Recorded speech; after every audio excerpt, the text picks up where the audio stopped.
अल्हम्दुलिल्लाह अल्हम्दुलिल्लाहि नहमदुहु व नस्तईनुहु व नस्तगफिरुह व नु'मिनु बिही व नतवक्कलु अलैहि व नऊज़ु बिल्लाहि मिन शुर्रि अनफुसिना व मिन सय्यिआति अअमालिना मय यहदिहिल्लाहु फला मुदिल्ल लहु व मय युद्लिलहु फला हादिय लहु व अशहदु अन ला इलाहा इल्लल्लाहु वहदहु ला शरीका लहु वअशहदु अन्ना मुहम्मदन अब्दुहु व रसूलुहु अम्मा बाद फ़इन्ना खैरल हदीसी किताबुल्लाह व खैरल हदी हदी मुहम्मद सल्लल्लाहु तआला अलैहि वसल्लम व शर्रल उमूरि मुहदसतुहा व कुल्लु मुहदसतिन बिदअह व कुल्लु बिदअतिन दलालह व कुल्लु दलालतिन फिन्नार। क़ाल नबी सल्लल्लाहु तआला अलैहि वसल्लम मन फत्तरा साइमन काना लहु मिस्लु अजरिही गायरा अन्नहु ला यनकुसु मिन अजरि साइमि शाइउन। सदक़ल्लाहुल अलियुल अज़ीम। तो आज আমি আপনাদের সামনে রোজাদারদেরকে খাওয়াইলে ইফতার করাইলে কি লাভ হয় কি তার নিয়ে আলোচনা করব। তো আল্লাহ রাসূল সাল্লাল্লাহু আলাইহি ওয়াসাল্লাম বলছেন মান ফাত্তারা সাইমান, যে ব্যক্তি কোনো রোজাদারকে ইফতার করাইলো কানা লাহু মিসলু আজরিহি, তো তারও তেমনই নেকি হবে যেমন নেকি রোজাদারের হবে। হ্যাঁ, কিন্তু গায়ে রান্না লায়ান কুসুব মিন আজি সাইম সাই, কিন্তু রোজাদারের নেকি একটুও কম হবে না। এই নয় যে রোজাদার তার সমান কি হয়ে যাবে, আপনার নেকি হয়ে যাবে, আর রোজাদারের নেকি কিছু কমে যাবে তা হবে না। রোজাদারের যে নেকি থাকবে সেটা থাকবে, ওইটা থাকবে, কিন্তু যে ইফতার করাবে সে কী করবে, রোজাদারের সমতুল্য নেকি পেয়ে যাবে। দেখলেন কত বড় একটা জিনিস, কত বড় ফজিলতের জিনিস। এবার সাহাবারা বলেন হে আল্লাহ রাসূল সাল্লাল্লাহু আলাইহি ওয়াসাল্লাম, আমাদের সামর্থ্য নাই একটা রোজাদারকে পেট ভরে খাওয়াই ইফতার করাবো। তখন আল্লাহ রাসূল সাল্লাল্লাহু আলাইহি ওয়াসাল্লাম কি বলছেন যে ঠিক আছে, তুমি মানে কি বলে এক কুলি দুধ দিয়ে তুমি ইফতার করাও। যদি তারও সমর্থন না থাকে এক কুলি পানি দিয়ে যদি তুমি ইফতার করাও তবুও তুমি কি হবে, এরকম ফজিলত পাবা, এমন নেকি পাবা তুমি। তাও যদি না পারো এক টুকরা খেজুর দিয়ে ইফতার করাও, ঠিক আছে, একটা খেজুর দিয়ে কাকে ইফতার করালো এরকম নেকি পাওয়া যাবে। তারপর আল্লাহ নবী সাল্লাল্লাহু আলাইহি ওয়াসাল্লাম কি বলছেন, যে ব্যক্তি কোনো রোজাদারকে পেট ভরে ইফতার করাবে, বুঝতে পারছেন, পেট ভরে ইফতার করাবে, তো কিয়ামতের দিন ওই ব্যক্তি আমার হাউজে কাউসারের পানি পান করবে। ওই পানি কি দুধের থেকে সাদা, মধুর থেকে মিষ্টি। ওই পানি যখন সে পান করবে, যতক্ষণ পর্যন্ত সে জান্নাতে প্রবেশ না করবে তার পিপাসা লাগবে না। তার হবে না, কি হবে না, তার পিপাসা লাগবে না। এবার বুঝতে পারছেন কিয়ামতের মাঠ একদিন দুই দিনকার নয়, 50,000 খামসিন আলফাসানা, আল্লাহ কোরআনের মধ্যে বলছেন খামসিন আলফাসানা, 50,000 বছরের ওই একদিন কিয়ামতের দিনটা আমাদের দুনিয়ার 50,000 বছরের দিনে সমান হবে। তো যখন আপনি ওই হাউজে কাউসারে পানি পান করবেন, এই 50,000 বছর আপনাকে কোনো পিয়াসও লাগবে না, ভোকও লাগবে না, যতক্ষণ জান্নাতে প্রবেশ না করবেন। সুবহানাল্লাহ। তাহলে ইফতার করা কত বড় নেকির কাজ, দেখলেন কত বড় নেকির কাজ। শুধু এটাই নয়, অন্য হাদিসের মধ্যে আল্লাহ রাসূল সাল্লাল্লাহু আলাইহি ওয়াসাল্লাম কি বলছেন, যে ব্যক্তি কোনো ব্যক্তিকে ইফতার করাবে আল্লাহ তাআলা তার সমস্ত গুনাহকে মিটিয়ে দেবেন।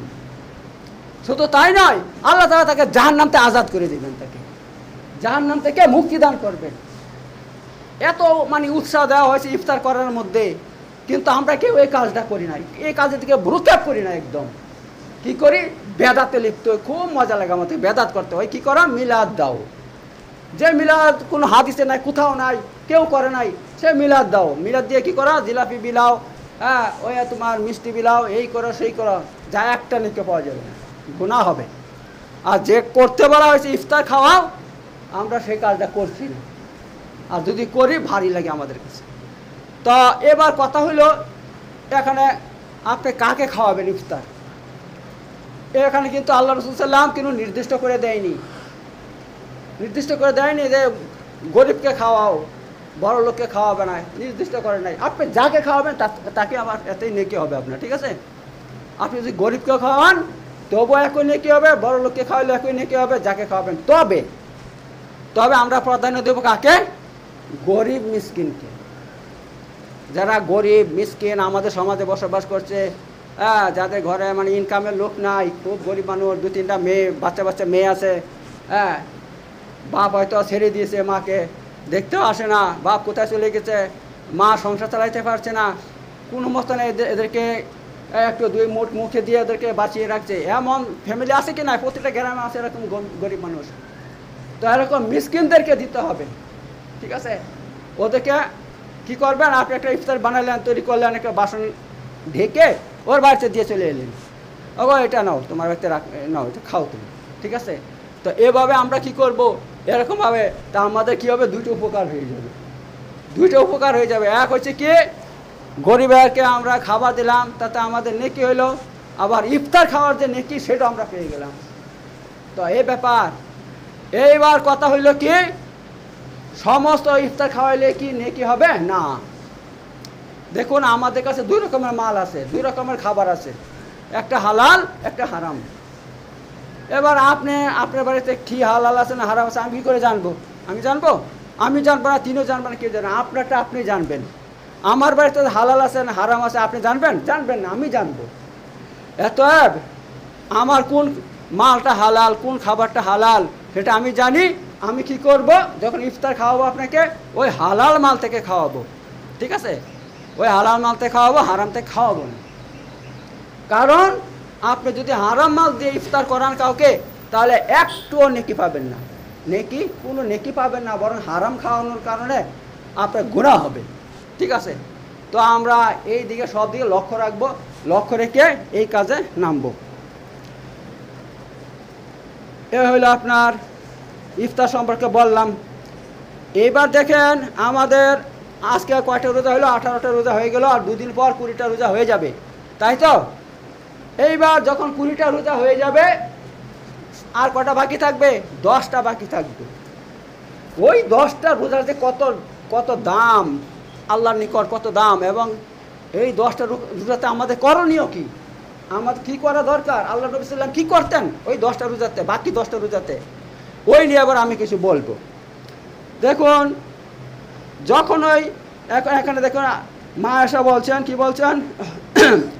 আন্না নবী সাল্লাল্লাহু আলাইহি ওয়াসাল্লাম কানা ইযা দাখালাল আশারা আহইয়া লাইলাহু ওয়া আইকাযা আহলাহু ওয়া শাদ্দা মিনজারাহু।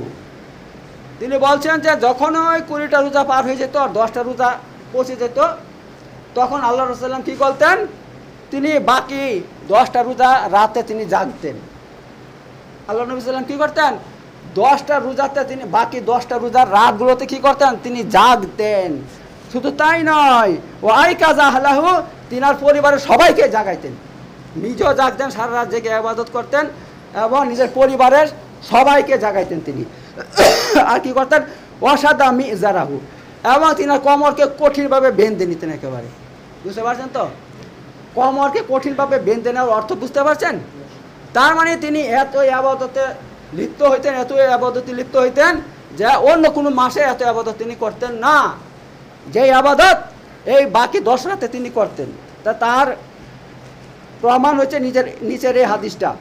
এই হাদিসটা কোথায় বর্ণিত আছে? এটা আপনার বুখারী শরীফের হাদিস, 2024 নম্বর হাদিস। মুসলিমে আছে 1174 নম্বর হাদিস, ঠিক আছে? কোনটা? আন্না নবী সাল্লাল্লাহু আলাইহি ওয়াসাল্লাম কানা ইযা দাখালাল আশারা আহইয়া লাইলাহু ওয়া আইকাযা আহলাহু ওয়া শাদ্দা মিনজারাহু, এই হাদিসটা। আর নিচের হাদিসটা হচ্ছে কানা রাসূলুল্লাহ সাল্লাল্লাহু আলাইহি ওয়াসাল্লাম ইয়াস্তাহিদু ফিল আশরিল আওয়াখির মা লা ইয়াস্তাহিদু ফি গায়রিহা। অর্থাৎ আল্লাহ রাসূল সাল্লাম যখনই আপনার 20টা রোজা পার হয়ে যেত, তখন বাকি 10 রোজাতে তিনি এত অধিক পরিমাণে মেহনত করতেন, অর্থাৎ মেহনত করে আবাদত করতেন, যা অন্য কোনো মাসে করতেন না। এত আবাদত, ঠিক আছে? এত আবাদত অন্য কোনো মাসে আল্লাহ রাসূল সাল্লাম করতেন না। তো এই ব্যাপার। তো আল্লাহ রাসূল সাল্লাম যখন তিনি এত আবাদত করতেন, বাকি 10টা রোজাতে 10টা রাতের জাগতেন, তাহলে আমাদের কী করতে হবে? আমাদেরকেও সেই কাজ করতে হবে। এত যখনই আপনার 20টা রোজা হয়ে যাবে, 20টা রোজা হয়ে গেলে যখনই আপনার সূর্য ডুবে যাবে তখন কি করতে হবে? এতেকাফ করতে হবে। এতেকাফ করতে হবে, এতেকাফে বসতে হবে। কারণ এখানে হযরত আয়েশা বর্ণনা করছেন, কি বর্ণনা করছেন? কারণ নবী সাল্লাল্লাহু আলাইহি ওয়াসাল্লাম ইয়াতাকিফুল আশরাল আওয়াকির মিন রমাজান হাত্তা তাওয়াফাহুল্লাহু তাআলা সুম্মা ইতাকাফা আজওয়াজাহু মিন বাদিহি। অর্থাৎ রাসূলুল্লাহ সাল্লাল্লাহু আলাইহি ওয়াসাল্লাম কি করতেন? আখেরি 10টা রোজাতে ইতিকাফ করতেন। হাত্তা তাওয়াফাহুল্লাহু, কতদিন পর্যন্ত এই আমলটা করেছেন? হাত্তা তাওয়াফাহুল্লাহু, যখন আল্লাহ তাআলা তিনাকে দুনিয়া থেকে উঠিয়ে নিয়ে গেছেন ওই পর্যন্ত। অর্থাৎ মৃত্যু পর্যন্ত আল্লাহ রাসূল সাল্লাল্লাহু আলাইহি ওয়াসাল্লাম যতদিন তিনি বেঁচে ছিলেন, যত রমজান মাস পেয়েছিলেন, তত রমজান মাসে কি করতেন? 20টা রোজা হয়ে গেলে আখেরি 10টা রোজাতে ইতিকাফ তিনি রেখেছেন। এবার মা আয়েশা বলছেন সুম্মা ইতিকাফা আজওয়াজাহু মিন বাদিহি। এবার রাসূল সাল্লামের মৃত্যুর পর তিনার সমস্ত স্ত্রীরা কি করতো? ইতিকাফ করতো। দেখেন আল্লাহু আকবার, স্বামীকে কত ভালোবাসতো। হ্যাঁ, রাসূল সাল্লামের স্ত্রীগণ স্বামীকে কত ভালোবাসতো যে আমার স্বামী এই আমলটাকে ছাড়তেন না। রমজান মাস এলে তিনি 20টা রোজার পর ইতিকাফে বসতেন, ইতিকাফ করতেন। তিনি আজ দুনিয়াতে নাই, তিনার জায়গাতে আজ আমরাই এই কাজ করব। তিনারা এই ইতিকাফ করতেন। তো ইতিকাফ একটা বিশাল গুরুত্বপূর্ণ আমল। এই আমলটা কিন্তু আমাদেরকে করতে হবে। যদি আমাদের মধ্যে একজনও না করে তাহলে কিন্তু সবাই গুনাহগার হবে। আর যদি একজন করে তাহলে সবার উপর থেকে দায় চলে যাবে, সবার উপর দায়। কিন্তু আমাদের তো সময়ই নাই ইতিকাফ করার। আছে কারো? সময় নাই। নামাজটা পড়লে সালাম ফেললে সবাই ভাগতে লাগে, তো ইতিকাফ করবে কি? তো ভাই তা করলে হবে না। দুনিয়ার মায়া এত রাখলে হবে না অন্তরের মধ্যে। দুনিয়া চলে যাবে, দুনিয়া এখানেই থাকবে, একদিন আমরাই চলে যাব। আমরা চলে যাব, এত দুনিয়ার মহব্বত করলে হবে না। কত আমাদের বাপ দাদারা ছিল দুনিয়াতে, ওরা আছে? কেউ নাই। এত ভাই দুনিয়ার প্রতি এত আকৃষ্ট হলে হবে না, একটু সময় আল্লাহকে দিতে হবে। এইবার ইতিকাফের মধ্যে আপনি কি করবেন? ইতিকাফের মধ্যে কি কি আমল করতে হবে? আচ্ছা, আর ইতিকাফের কিছু শর্ত মা আয়েশা বলছেন, কি বলছেন? as-sunnatu alal mu'takif an la ya'uda marizan wala yashhadu janaza wala yamassu imratan wala yubashiruha wala yakhruju li hajatin illa lima la budda minhu। তো মা আয়েশা বলছেন as-sunnatu alal mu'takif, যে ব্যক্তি ইতিকাফ করবে তারপরে সুন্নত কি? সুন্নত হচ্ছে এই আল্লা ইয়াউদা মারিজান, সে ইতিকাফ থেকে ইতিকাফের মসজিদের মধ্যে ইতিকাফ করছে বা বাড়িতে করছে, সে বের হয়ে কোনো রোগী দেখতে যেতে পারবে না। ঠিক আছে? যে অমুক ব্যক্তি রোগী কঠিন অসুস্থ হয়ে গেছে, বিছানায় পড়ে গেছে, আমি দেখে আসি, তা করতে পারবে না। আর কি করতে পারবে না? ওলা সাধু জানাজা, আর জানাজায় গিয়ে হাজির হইতে পারবে না। ওলা ইয়ামাসু ইমরাতান, আর কোনো নারীকে স্পর্শ করতে পারবে না। ওলা ইউবাশিরুহা, এবং তার সাথে সহবাস করতে পারবে না। ওলা ইয়াখরুজু লি হাজাতিন, এবং কোনো প্রয়োজনে বের হইতে পারবে না। আপনি মসজিদে ইতিকাফ করছেন, আজকে খুব একটা প্রয়োজন দেখা দিছে, খুব প্রয়োজন দেখা দিছে, না ইতিকাফ অবস্থায় আপনি যেতে পারবেন না, যেতে পারবেন না। কিন্তু ইল্লা লিমা লা বুদ্দা মিনহু, কিন্তু এমন কাজ যেটা না করলে নয়। এমন একটা কাজ যে সেই কাজটা না করলে আমার বিরাট ক্ষতি হয়ে যাবে, একমাত্র সেই কাজটা আপনি করে সঙ্গে সঙ্গে আপনার মসজিদে চলে আসতে হবে, আপনাকে এসে ইতিকাফের মধ্যে বসতে হবে। ঠিক আছে? তো এই ব্যাপার। এইবার দেখেন, আপনি ইতিকাফ করবেন তার মানে এই নয় আপনি যা ইচ্ছা তাই করবেন। ইতিকাফে বসে আপনাকে সুন্নত মোতাবেক আমল করতে হবে, বেদাতি আমল করলে হবে না। ঠিক আছে? বেদাতি কোনো দরুদ পড়লে হবে না, বেদাতি কোনো জিকির করলে হবে না। যে জিকির, যে আমল কোরআন থেকে প্রমাণিত, হাদিস থেকে প্রমাণিত, সে আমল আপনাকে করতে হবে। ঠিক আছে? সে আমল আপনাকে করতে হবে। তো এই সম্পর্কে আমি বলি, দেখেন, ইন্নাল্লাহ তাআলা قال من عادى لي وليا فقد আযানতুহু বিল হারব। আল্লাহ তাআলা ঘোষণা দিচ্ছেন, কি ঘোষণা দিচ্ছেন? মান আদা লি ওলিয়ান, যে ব্যক্তি আমার কোনো ওলির সাথে দুশমনি করলো, ফাকাদ আযানতুহু বিল হারব, আমি তার সাথে যুদ্ধ ঘোষণা করলাম। ঠিক আছে? এবার দেখেন, যে ব্যক্তি ইতিকাফ করবে মসজিদের মধ্যে বসে, সে আল্লাহর ওলি নয়। হ্যাঁ, সে 5 ওয়াক্ত নামাজ পড়ছে, মসজিদে বসে আবার সমস্ত আমল করছে, আল্লাহ তার সম্পর্ক শুধু আল্লাহর সাথে, অন্য কারোর সাথে সম্পর্ক নয়। আল্লাহর সঙ্গে দোয়া করছে, দরুদ পড়ছে, ইস্তেগফার করছে, আল্লাহর কাছে ক্ষমা চাচ্ছে, তারপর জিকির আজকার করছে, সুবহানাল্লাহ পড়ছে, আলহামদুলিল্লাহ পড়ছে, হ্যাঁ, কখনো না কখনো একটা আমল করেই যাচ্ছে, সে বসে বসে করেই যাচ্ছে, তাহলে সে কি সে আল্লাহর ওলি হয়ে গেল? তো এমন ব্যক্তি আল্লাহর ওলি। আচ্ছা, তা যে ব্যক্তি আল্লাহর ওলির সঙ্গে কি করবে? বেয়াদবি করবে, শত্রুতা করবে, সে যেন আল্লাহ বলছে সে আমার সঙ্গে কি করলো? সে আপনার যুদ্ধ, আমি তার সাথে যুদ্ধ ঘোষণা করলাম। আচ্ছা, এবার দেখেন আল্লাহর কাছে কি প্রিয়। আপনি ইবাদত করবেন, আল্লাহর কাছে কোন ইবাদতটা সবচেয়ে প্রিয়? আল্লাহ বলছেন ওয়ামা তাকাররাবু ইলাইয়া আবদি বিশাইইন আহাব্বু ইলাইয়া মিম্মা আফতারাজতু আলাই। যে ব্যক্তি আমার নিকটটা হাসিল করতে চায়, যে ব্যক্তি আল্লাহ বলছে আমার নৈকট্য হাসিল করতে চায়, আমার নিকট হইতে চায়, আমার সাথে বন্ধুত্ব করতে চায়, তাহলে কিভাবে হবে বন্ধুত্বটা? আমার নিকটটা কিভাবে লাভ করবে? আহাব্বা ইলাইয়া মিম্মা আফতারাজতু আলাইহি। তো আমি সব থেকে ভালোবাসি ওই ব্যক্তিকে যে ব্যক্তি আমার ফরজের মাধ্যমে আমার নিকটে হইতে হবে। বুঝতে পারছেন তো? মানে আল্লাহর নিকট সব থেকে বেশি গুরুত্বপূর্ণ আমল হচ্ছে আমলের মধ্যে ফরজ আমল, যেরকম ফরজ নামাজ, ফরজ রোজা, ঠিক আছে, এই দুটো জিনিস।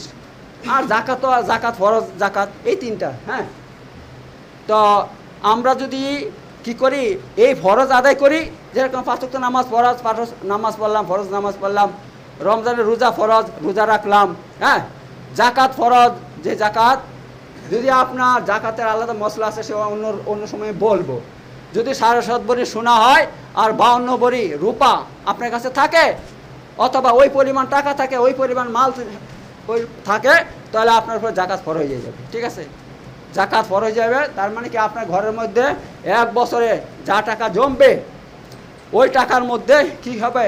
হ্যাঁ, আপনাকে জাকাত আপনাকে দিতে হবে। সে আলাদা মশলা অন্যদিন বলবো সেই নিয়ে।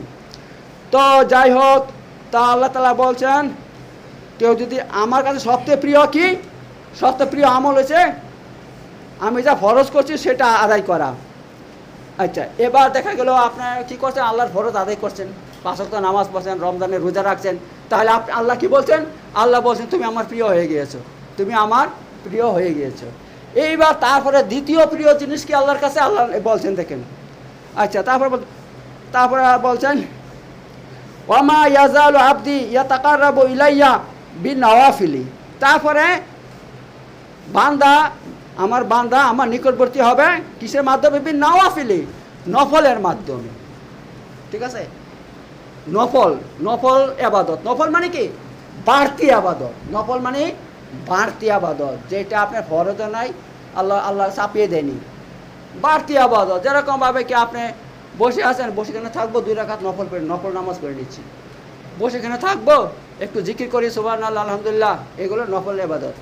বসে থাকবো কেন? কোরআন জানি, কোরআন পড়ি, এটা নফল ইবাদত। ঠিক আছে, তো আপনি যদি এই সমস্ত নফল ফরজের পর, আল্লাহ বলছেন ফরজের পর আমার নিকটটা হইতে হইলে একমাত্র নফলের মাধ্যমে আমার নিকটটা হইতে পারবে।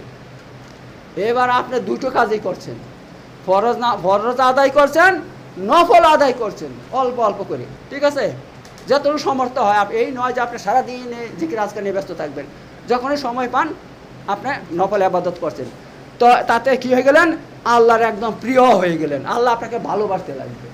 আল্লাহ বলছেন তখন আমি তোমাকে ভালোবাসতে লাগবো। হাত্তা ওহিব্বু, আল্লাহ বলছেন হাত্তা ওহিব্বু, এমনকি আমি তাকে ভালোবাসতে লাগবো যখন সে ফরজ আদায় করবে আর নফল আদায় করবে। আচ্ছা, এবার আল্লাহ কি বলছেন? ফাইদা আহবাবতুহু কুনতু সামুহু আল্লাযী ইয়াসমাউ বিহি। এবার আমি যখন তাকে ভালোবাসি এই ইবাদতের কারণে, কুনতু সামুহু, তখন আমি তার কান হয়ে যাই, আল্লাযী ইয়াসমাউ বিহি, যার দ্বারা সে শুনে, ওয়া বাসারু আল্লাযী ইয়াবসিরু বিহি, আর তার চোখ হয়ে যায় যে চোখ দিয়ে সে দেখে, ওয়া ইয়াদাহু আল্লাতী ইয়াবতিসু বিহা, আর তার হাত হয়ে যায় যে হাত দিয়ে সে ধরে, ওয়া রিজলাহু আল্লাতী ইয়ামশি বিহা, আর তার পা হয়ে যায় যে পা দিয়ে সে চলে, ওয়াইন সালানি লা আতাইতাহু, আর সে যদি আমার কাছে কিছু চায় অবশ্যই আমি তাকে সেটা দিয়ে থাকি, অর্থাৎ তার দোয়া আমি কবুল করি, সঙ্গে সঙ্গে কবুল করি। ওয়ালাইন আস্তাজানি লাউজিয়ান্নাহু, আর সে যদি আমার কাছে আশ্রয় চায় কোনো ব্যাপারে, যে আল্লাহ আমাকে অমুক থেকে বাঁচাও, এই থেকে বাঁচাও, তার সঙ্গে সঙ্গে আমি তাকে বাঁচিয়ে দিই, সঙ্গে সঙ্গে তাকে আমি বাঁচিয়ে দিই। এই কথা কে বলছেন? এই হাদিস কোথায়? এ বুখারীর হাদিস ভাই। হাদিস হয়েছে আপনার 2500 2 নম্বর হাদিসের মধ্যে এই হাদিসটা এসেছে, বুঝতে পারছেন তো? তো দেখতে পাচ্ছেন এই হাদিসের মধ্যে 2টো আমলের ফজিলত বর্ণনা করা হয়েছে, এক হচ্ছে ফরজ আর 2টো হচ্ছে নফল। অর্থাৎ আপনি যদি আল্লাহর প্রিয় হতে চান, আল্লাহর নিকটবর্তী হতে চান, আর আপনি যদি চান আল্লাহ আমাকে ভালোবাসুক, আল্লাহ আমার সমস্ত কথা শুনুক, তাহলে আপনি কি করতে লাগবেন? আজ থেকে ফরজ শুরু করে দেন, ফরজ 5 ওয়াক্ত নামাজ পড়তে শুরু করুন। আর রমজান মাসে রোজা ফরজ, আলহামদুলিল্লাহ এই রমজান মাসে আমাদের মধ্যে চলছে, আমরা পেয়ে গেছি রমজান। আর রমজান মাসের রোজা আমরা একটা ছাড়বো না, ঠিক আছে? দেখেনি কত সহজ জিনিস, মানে 11 মাস পর একটা মাস চলে আসে, আর এই মাসে 1 মাস রোজা রাখবো, বাস তাতে হয়ে গেলো, আর কিছু করতে হবে না। আর প্রতিদিন 5 ওয়াক্ত নামাজ পড়বো। এই 2টো কাজ করলে কি হয়ে যাবে? আল্লাহ আমাকে ভালোবাসবে, আপনাকে ভালোবাসবে। আর 2 নম্বর হচ্ছে নফল আবাদত করব। এই নফল আবাদতের মাধ্যমে আল্লাহর প্রিয় আমরা হয়ে যাব, ঠিক আছে? এবার দেখেন এখানে যে আল্লাহ তাআলা বলছেন, আমি এভাবে তাকে যখন ভালোবাসতে লাগি, তার আমি কি হয়ে যায়? কান হয়ে যায়, যা দিয়েছে শুনে। এইটা কি? এটা অর্থ হচ্ছে কি? তার অর্থ মানে হচ্ছে আল্লাহ আপনাকে চারদিকে ঘিরে ফেলে, আপনাকে চারদিক থেকে ধ্যান দেয়, চারদিক থেকে মনোযোগ দিয়ে আপনাকে দেখে, তার মানে হচ্ছে এই, বুঝতে পারছেন তো? তার মানে আল্লাহ আপনাকে এভাবে ছেড়ে দেয় না, বেপরোয়া হয়ে ছেড়ে দেন যে আপনি কোথায় ধ্বংস হয়ে যাবেন। তার মানে আল্লাহ তাআলা 24 ঘন্টা সব সময় আপনাকে কি করে? এভাবে নিজের হেফাজতে রেখে দেয়, যাতে আপনি ধ্বংস বরবাদ না হয়ে যান। তা আল্লাহ এভাবে আপনার গ্যারান্টি দিচ্ছে, আল্লাহ তাআলা আল্লাহর ইবাদত করলে এভাবে আল্লাহ আপনাকে ভালোবাসবে। এইটাই তো আমি বলতে চাচ্ছি। আপনি যে আল্লাহর ইবাদত করেন, এইভাবে আল্লাহ আপনাকে ভালোবাসবে, এবং আপনার সব সময় আপনার খেয়াল রাখা হবে আল্লাহর পক্ষ থেকে, এই ব্যাপার। তো এইবার এই যে সামনে 10টা 20টা রোজা হয়ে 10টা রোজা বাকি আছে, এই যে আসছে সামনে, আর 2 দিন পরে সেই দিনটা আসবে। তো আল্লাহ রাসূল সাল্লাল্লাহু আলাইহি ওয়াসাল্লাম এই নফল ইবাদত বেশি করতেন কোন মাসে, কোন দিনে? এই 10টা দিনের মধ্যে করতেন। 10টা দিনের মধ্যে আল্লাহ রাসূল সাল্লাল্লাহু আলাইহি ওয়াসাল্লাম এত বেশি নফল ইবাদত করতেন। তো এই দিনটা যখন চলে আসছে আমাদের সামনে আর 2 দিন পর, তো আমরা যদি ইতিকাফ করতে নাও পারি, বাড়িতে যদিও থাকি, তো বাড়িতে আমরা কী করবো? আল্লাহর ইবাদত করব। বাড়িতে রাতে কী করব? রাতে হরাম করে খেয়ে শুয়ে পড়বো না, কী করব? রাত জাগবো। 10:30 পর্যন্ত কেউ ঘুমায় না, 10:30 11টা এভাবে বেজে যায়। তাহলে আমরা বসে না থেকে যদি আমরা 10:30 পর্যন্ত, যারা আমরা কিচ্ছুই জানি না, সুবহানাল্লাহ সুবহানাল্লাহ সুবহান, এটা তো বলতে পারবো মুখ দিয়ে, সুবহানাল্লাহ, আল্লাহু আকবার, এটা তো বলতে পারবো, আল্লাহু আকবার আল্লাহু আকবার আল্লাহু আকবার, আস্তাগফিরুল্লাহ আস্তাগফিরুল্লাহ আস্তাগফিরুল্লাহ বলতে পারবো না? আস্তাগফিরুল্লাহর যে কত নেকি, কত ফজিলত, ওইটা নিয়ে আমি বলতে লাগি 4-5টা জুমাতে বলে শেষ করতে পারবো না। ইনশাআল্লাহ বাঁচিয়ে রাখলে আমি সামনে বলবো, বুঝতে পারছেন? আস্তাগফিরুল্লাহ এত বড় ফজিলত সে বলে শেষ নাই। আস্তাগফিরুল্লাহ বললে তার বরকতে আপনার বাড়ির মধ্যে রুজিতে বরকত হবে, আপনার ইনকামে বরকত হবে, আপনার বাড়ির মধ্যে বালা মুসিবত থাকবে না, আপনার বাড়ির মধ্যে শান্তি থাকবে, কোনো অশান্তি থাকবে না, আপনাকে সবাই ভালোবাসবে। আল্লাহ তাআলা এই আস্তাগফিরুল্লাহর বরকতে কত উপকার আছে সে বলে শেষ নাই। তো এই ব্যাপার, তো আমরা কি করব? এই যে বাকি 10টা দিন আসছে, ওই দিনের মধ্যে আমরা রাতে এভাবে জেগে আল্লাহর ইবাদত করব। তো আমি তো বললাম যে এই 10টা দিনের মধ্যে আমরা এমন ইবাদত করব, যে ইবাদত, এটা দেখেন একটা হাদিস আছে, হাদিসটা আমি এখন বলি।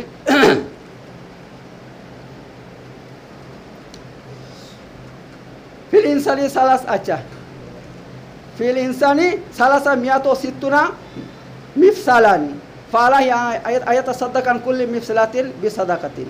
আল্লাহ রাসূল সাল্লাল্লাহু আলাইহি ওয়াসাল্লাম বলছেন, মানুষের শরীরের মধ্যে 360টা জোড়া আছে, 360টা জোড়। এই দেখেন এখন কয়টা? এখানে 3টে আছে, একটা এটা ভেঙে যাচ্ছে না? তা এই দেখেন এই আঙ্গুলগুলোতে পায়ের আঙ্গুলে নিয়ে কতগুলো হয়ে যাচ্ছে দেখেন। তাছাড়া আবার এই দেখেন এখানে আছে, এই দেখেন এখানে আছে, এমন সব নিয়ে শরীরের মধ্যে 360টা জোড় আছে। তো আল্লাহ তাআলা আপনাকে এমনভাবে সৃষ্টি করছেন, দেখেন যদি আপনার এভাবে থাকতেন, এরকম হইতে না পারতেন, তাহলে কত অসুবিধা হইতো। আপনাকে এমনভাবে সৃষ্টি করছেন যে আপনি এই মানুষটা এবার ঘুটিয়ে বসে যাচ্ছেন, ছোটো হয়ে যাচ্ছেন। তো দেখেন আল্লাহকে আপনি কেমনভাবে সৃষ্টি করছে, কত সুন্দরভাবে সৃষ্টি করছে। তার জন্য আল্লাহ রাসূল কি বলছে? তোমার যে এতগুলো জোর আছে, প্রতিটা জোরের একটা করে সদকা করা উচিত তোমাকে প্রতিদিন। ঠিক আছে, 360টা জোরের পক্ষ থেকে প্রতিদিন সকালে উঠে সদকা করতে হবে তোমাকে। কিন্তু সে সদকা কী দিয়ে, টাকা দিয়ে যদি করে এত টাকা পাবো কোথায়? পাবো এত টাকা? আমরা গরিব মানুষ, পাবো না। তাই আল্লাহ নবী সাল্লাল্লাহু আলাইহি ওয়াসাল্লাম কি বলছেন? তিনি বলছেন যে ব্যক্তি একবার সুবহানাল্লাহ বলল, সে সদকা হয়ে গেল তার। যে ব্যক্তি আলহামদুলিল্লাহ বলল, সদকা হয়ে গেল, 60টা জোরের পক্ষ থেকে সদকা হয়ে গেল। যে ব্যক্তি লা ইলাহা ইল্লাল্লাহ পড়ল, সদকা হয়ে গেল। যে ব্যক্তি আল্লাহু আকবার বলল, এবার সদকা হয়ে গেল। কিন্তু তার মধ্যে সবথেকে উত্তম হইল 2 রাকাত নামাজ পড়া। 2 রাকাত নামাজ পড়বেন আপনি। কখন? আল্লাহ নবী সাল্লাল্লাহু আলাইহি ওয়াসাল্লাম বলছেন, যে ব্যক্তি কি করবে, যে ব্যক্তি সকালে ফজর নামাজ পড়লো, ফজর নামাজ পড়ে সেই জায়গাতে সে বসে থাকবে, ঠিক আছে, সেই জায়গাতে বসে থাকবে আর আল্লাহ জিকির করবে, সে জিকির করবে। এই তো এখানে আছে, এই তো হাদিসটা বলে দিই। মা মিন আবদিন মুসলিমিন ইউসাল্লি লিল্লাহি তাআলা কুল্লা ইয়াউমিন, এটা একটা হাদিস আছে, এটা বলে দিই, ঠিক আছে। মা মিন আবদিন মুসলিমিন ইউসাল্লি লিল্লাহি তাআলা কুল্লা ইয়াউমিন সিনতা আশারা রাকাত, এমন কোনো মুসলমান নাই যে ব্যক্তি প্রতিদিন 12 রাকাত নামাজ পড়বে, তাতাওয়ান, যেটা নফল, গায়রা ফরিজাতিন, যেটা ফরজ নয়, ইল্লা বানাল্লাহু তাআলা বাইতান ফিল জান্নাতি, তো আল্লাহ তাআলা তার জন্য কি করবে? জান্নাতে একটা ঘর তৈরি করবে। আর বুনিয়াল্লাহু বাইতুল ফিল জান্নাহ, অথবা তার জন্য একটা ঘর তৈরি করতে শুরু করে দেবেন, তৈরি করতে শুরু করে দেবেন। যে ব্যক্তি প্রতিদিন 12 রাকাত নফল নামাজ পড়বে, আল্লাহ তাআলা তার জন্য কি করবেন? জান্নাতে একটা ঘর তৈরি করবেন। আবার আল্লাহ নবী কি বলছেন? না, ঘর তৈরি করতে, অথবা ঘর তৈরি করতে শুরু করবেন একেবারে। যখনই আপনি আমলটা শুরু করবেন, তখন থেকে আপনার জন্য জান্নাতের মধ্যে একটা ঘর, আল্লাহ বিশাল বড় ঘর তৈরি করবেন। কী দিয়ে করবেন? একটা সোনার ইট, একটা রূপোর ইট দিয়ে। আর তার মশলা কী হবে? কস্তুরি। কস্তুরি এমন জিনিস, এত দামি জিনিস না, এখানে যদি একটু সামান্য রাখা হয়, তার গন্ধ গোটা গ্রামে মৌ মৌ করে গন্ধ হবে। এমন সুন্দর জিনিস দিয়ে ঘর তৈরি করবে জান্নাতের মধ্যে, বুঝতে পারছেন তো? আর এরকম ছোটোখাটো ঘর নয়, সে বিশাল বালাখানা হবে, বিশাল বড় রাজপ্রাসাদের মতন ঘর তৈরি করবেন আল্লাহ তাআলা জান্নাতের মধ্যে। আর সেই ঘর কোনোদিন ভেঙে যাবে না, হ্যাঁ, ধ্বংস হয়ে যাবে না আপনি। আর সেখানে মৃত্যুও হবে না, মানুষের মৃত্যু হবে? জান্নাতে মৃত্যু নাই। আপনার কত দিন যে থাকবেন, হাজার হাজার কোটি কোটি বছর সেখানে থাকবেন, সেই ঘরের মধ্যে আপনি থাকবেন। তো এই আমলটা করলে আপনার জন্য আল্লাহ তাআলা কী করবেন? ঘর তৈরি করতে শুরু করবেন। তো এখান থেকে এইটা প্রমাণ হয়ে গেল, এই আমলটা করলে আপনি জান্নাতে 100% গ্যারান্টি দিয়ে আপনি জান্নাতে যাবেন। জান্নাতে যাবেন বলে তো ঘরটা পাবেন নাকি? যদি আমি জান্নাতে যেতে না পারবো, তাহলে ঘরটা আমি মালিক হব কী করে? তার মানে আমার জান্নাতে যাওয়া ইনশাল্লাহ আপনার জান্নাতে যাওয়া গ্যারান্টি। অর্থাৎ এই যে আমলগুলো আছে, ছোটো ছোটো আমল, এইগুলো করলে জান্নাত গ্যারান্টি ভাই, জান্নাত গ্যারান্টি। কিন্তু আমরা করছি না, খালি দুনিয়াতে ঘুরে বেড়াচ্ছি, দুনিয়া করছি। অথচ আল্লাহ দুনিয়া আপনার ভাগ্যে এতটুকুই, আপনার ভাগ্যে আপনি এতটুকু হাসিল করতে পারবেন, দুনিয়া যতটুকু আল্লাহ আপনার কপালে লিখে দিয়েছে, ঠিক আছে? আর আপনার কপালে যতটুকু আল্লাহ লিখে দিয়েছে সেটা হবে, সেটা আপনি পাবেনই। না পেয়ে আপনি দুনিয়া থেকে যাবেন না। দুনিয়াতে যতটুকু খাবার আপনার ভাগ্যে লিখে দিয়েছে আল্লাহ, কিন্তু ছড়িয়ে দিয়েছে খাবারটা, এভাবে ছড়িয়ে দিয়েছে। আর যেখানে যেখানে রুজি আছে সেখানে আপনাকে যেতে হবে, এখানে রুজি শেষ হলে আবার ওখানে যেতে হবে, ওখানে একটা খাবেন, ওখানে শেষ হলে আবার এখানে আসতে হবে। এভাবে আপনার রুজি যে আল্লাহ ছড়িয়ে দিচ্ছে সেটা খাওয়া হয়ে যাবে, শেষ হয়ে যাবে, রুজি নাই, তখন আপনাকে দুনিয়া ছেড়ে চলে যেতে হবে। তখন আপনাকে কেউ রাখতে পারবে না, পৃথিবীর কোনো শক্তি রাখতে পারবে না। এত আপনার ভাগ্যে দুনিয়া যতটুকু আছে সেতটুকু আপনি পাবেন। এত ছোটার দরকার নাই ভাই, আমি এই করবো সেই করবো, আমাকে বড়লোক হইতে হবে, আমাকে 4 তলা বিল্ডিং করতে হবে, এইসব এত চিন্তার কোনো দরকার নাই। আপনি চিন্তা করুন আখিরাতের জন্য, যে আখিরাতের জীবনটা আমার কেমন হবে। কারণ আখিরাতের জীবন, সেখানে আপনি তার মালিক হবেন একমাত্র নেকির মাধ্যমে। ইন্নাল্লাযিনা আমানু ওয়া আমিলুস সলিহাত লাহুম জান্নাতুন, আল্লাহ বলছেন যে ব্যক্তি আমল করবে, নেক আমল করবে, তার জন্য আমি জান্নাত রেখে দিয়েছি। তো এবার আপনি যদি নেক আমলটা না করেন, দুনিয়া করে খালি দুনিয়ার পিছনে ঘুরে বেড়ান, তাহলে যখন মৃত্যু চলে আসবে, ফেরেশতা চলে আসবে, তখন বলবেন ফেরেশতাকে, ভাই আমাকে আর কিছু সময় দাও, কারণ আমি কিচ্ছু করি না, খালি দুনিয়া করে আমার জীবনটা ধ্বংস করছি। ফেরেশতা বলবে যে ঠিক আছে তোমাকে ছেড়ে দিব? বলবে? কখনো না। আল্লাহ কোরআনের মধ্যে বলছেন, যখন মানুষের শেষ সময় চলে আসবে, তখন 1 সেকেন্ড কম পিছু হবে না, আগে হবে না, ওই সময়ের মধ্যে তাকে তুলে নিয়ে আমি চলে আসবো, তুলে নিয়ে চলে আসবো। তো আমাদের কাছে কী করতে হবে? আখেরাতকে প্রাধান্য দিতে হবে, আখেরাতকে প্রাধান্য দিতে হবে, দুনিয়াকে দিলে হবে না। যদি আমরা দুনিয়াকে প্রাধান্য দেই তাহলে আমরা ধ্বংস বরবাদ হয়ে যাব। আমাদেরকে আল্লাহ তাআলা এই সমস্ত কাফের বেদির পিছনে লাগিয়ে দিবে, ওরা আমাদেরকে ধ্বংস করে দেবে। হাদিসের কথা ভাই, হাদিসের মধ্যে এসেছে এমন জমানা আসবে যে জমানার মধ্যে তোমাদের সংখ্যা কেমন হবে, যে তোমাদের সংখ্যা এত মানে কী বলবে, কিলবিল কিলবিল করবে, কিন্তু তারপরেও তোমাদেরকে কি করবে? তোমাদের শত্রুরা তোমাদেরকে ধ্বংস বরবাদ করে দেবে। কিসের জন্য?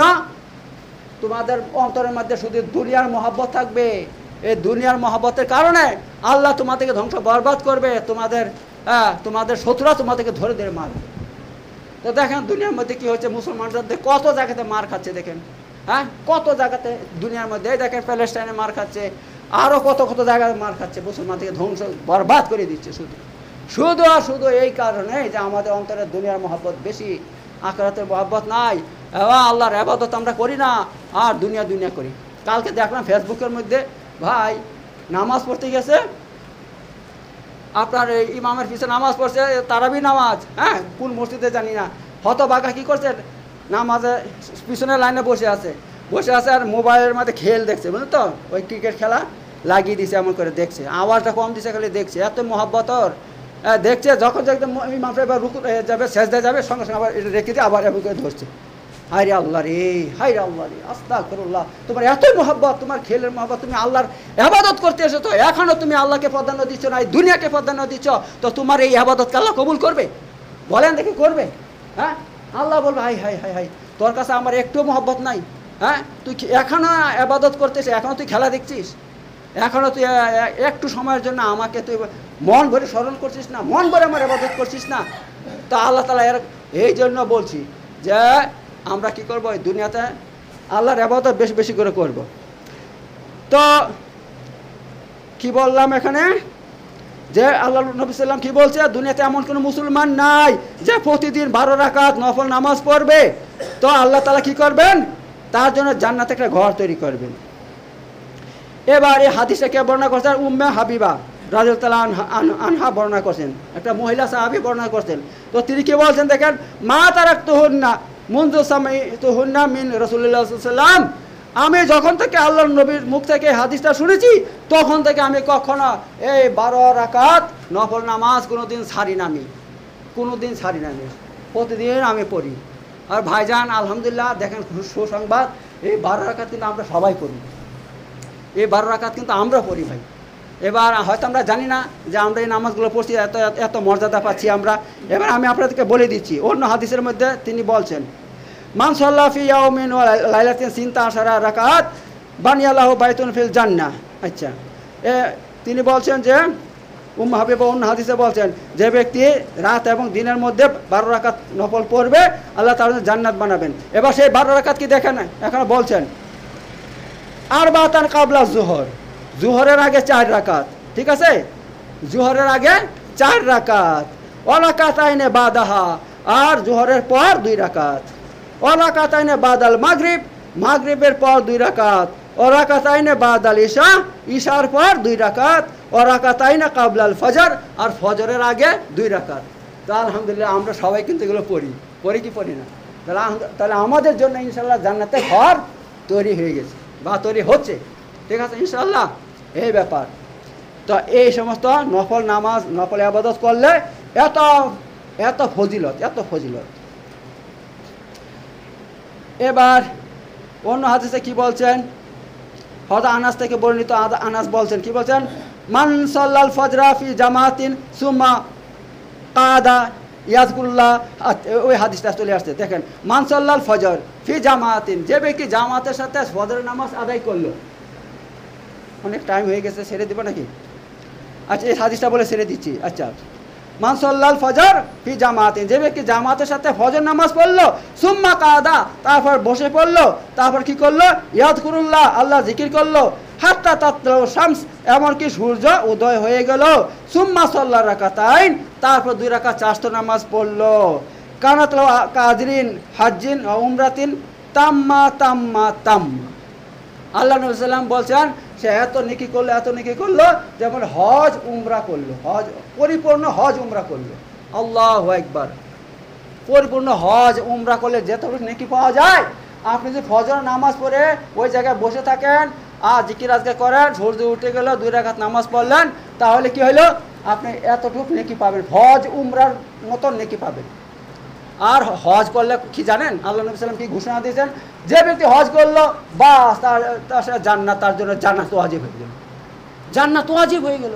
তার মানে কি আপনি হজ, আপনার 2 রাকাত নামাজ পড়লেন, হজের মতো নেকি পেলেন, আপনার জন্য জান্নাত ওয়াজিব হয়ে গেছে। হ্যাঁ, তো এরকম ব্যাপার। তো অসংখ্য এরকম আপনার এই সমস্ত ছোটো ছোটো আমল, অথচ তার এত বেশি বেশি নেকি আছে যে আমরা যেগুলো করছি না। তো ভাই আমরা বেশি বেশি করে এরকম নেকি করব। এ সামনে আসছে 10টা রাত, এই 10টা রাতে আমরা কি করব, রাতে এবং দিনে জেগে আমরা এই আমলগুলো করব।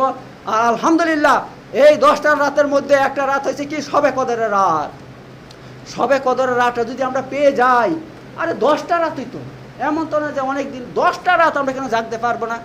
10টা রাত আমরা জাগবো, ইনশাল্লাহ পেয়ে যাব। যদি পেয়ে যাই তাহলে আমরা কি হবে, 1000 মাস ইবাদত করলে যে নেকি হবে সেই নেকি আমরা পেয়ে যাব।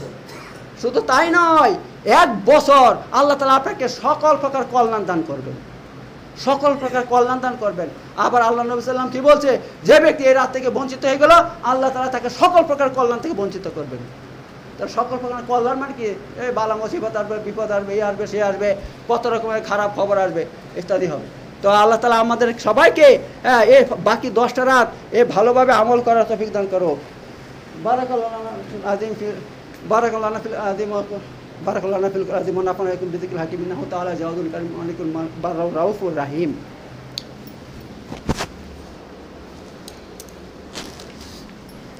وآخر دعوانا الحمد لله رب العالمين إن الله يأمر بالعدل والإحسان وإيتاء ذي القربى وينهى عن الفحشاء والمنكر والبغي يعظكم لعلكم تذكرون اذكروا العظيم يذكركم واشكروا على نعمه وذكر أكبر والله يعلم ما تصنعون صدق الله العلي العظيم.